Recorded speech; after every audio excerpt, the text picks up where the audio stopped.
गुरुजी, इस शंका का और समाधान करें हमारे दर्शकों के लिए, लोगों के लिए, समाज के लिए, कि आज वर्तमान में तंत्र को बहुत बुरी दृष्टि से देखा जाता है। कोई बच्चा अगर सीखना भी चाहे, पहले तो संसाधन उपलब्ध नहीं है, पहले गुरुकुलों में ये विधि सिखाई जाती थी गुरुओं द्वारा।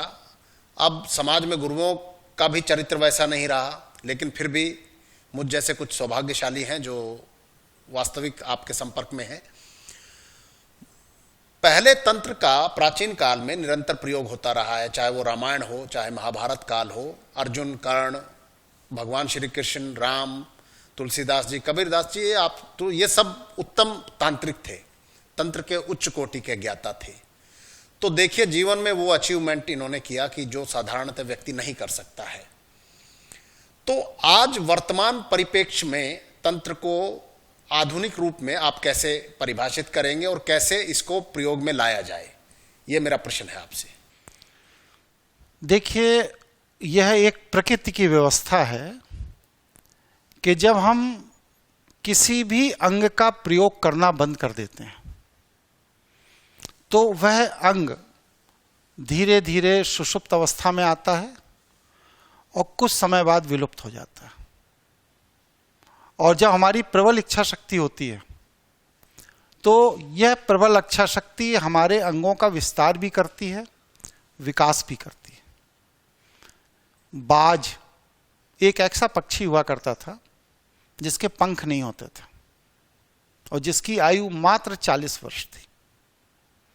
लेकिन बाज को आपने जब इसका अध्ययन किया हो ना किया हो मुझे मालूम नहीं, तो देखा जाता है कि बाज ने अपनी प्रबल मानसिक स्थिति से पीढ़ी दर पीढ़ी अपने को विकसित किया और बाज के मजबूत पंख होते हैं।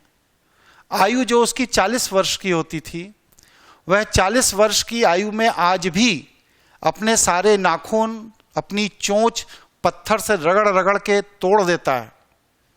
और इसके बाद जब नई चोंच, नए नाखून विकसित होते हैं तो फिर अगले 40 वर्ष तक वो जीवित रहता है।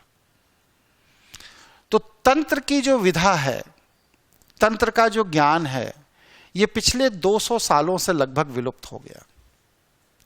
इसके विलुप्त होने के कारण हमारे मस्तिष्क के अंदर जो ग्लैंड हैं, जहां से तांत्रिक ऊर्जाओं का खेल शुरू होता है, जो प्रकृति के कमांड को लेते हैं और प्रकृति को कमांड देते हैं, वह सुषुप्त अवस्था में चले गए 2-3 पीढ़ियों में।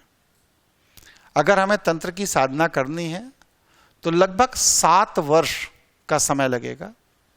आप अपने उस सुषुप्त ग्लैंड को फिर से एक्टिव कर सकते हैं और एक्टिव करने के बाद आप उस ग्लैंड की शक्ति से प्रकृति को वैसे ही कमांड दे सकते हैं जैसे आज आप अपने नौकर से कहते हैं पानी ले आओ, खाना बना दो, मेरी गाड़ी साफ कर दो, झाड़ू पोछा कर दो। उसी तरह आप प्रकृति को निर्देशित करेंगे, ये कार्य करो और ये ना करो, और आप जो कार्य कहेंगे प्रकृति वो करेगी। यही तंत्र की महानता है, यही तंत्र की शक्ति है और यही तंत्र को सफल बनाने का तरीका है। इसलिए अपने ग्लैंड को विकसित करने के लिए किसी योग्य गुरु के संरक्षण में अपने तांत्रिक ग्लैंड को जागृत करने की साधना करिए, और यह साधना जब सफल होगी तो सारी वह चीजें जो आज ऊर्जा रूप में प्रकृति में मौजूद हैं वह आपको भौतिक रूप में प्राप्त होंगी। यही इसका तंत्र का विज्ञान है, यही तंत्र का सत्य है। बहुत बहुत धन्यवाद गुरुजी। जैसा कि आपने देखा कि तंत्र के दोनों रूप हैं। ऐसा नहीं है कि केवल विभत्स स्वरूप जो आपके सामने उपस्थित किया जाता है, आपके सामने पेश किया जाता है, उसका सकारात्मक पहलू उससे ज़्यादा है, बस उसको जानने की आवश्यकता है। बहुत बहुत धन्यवाद गुरुजी आज के इस। नमस्कार।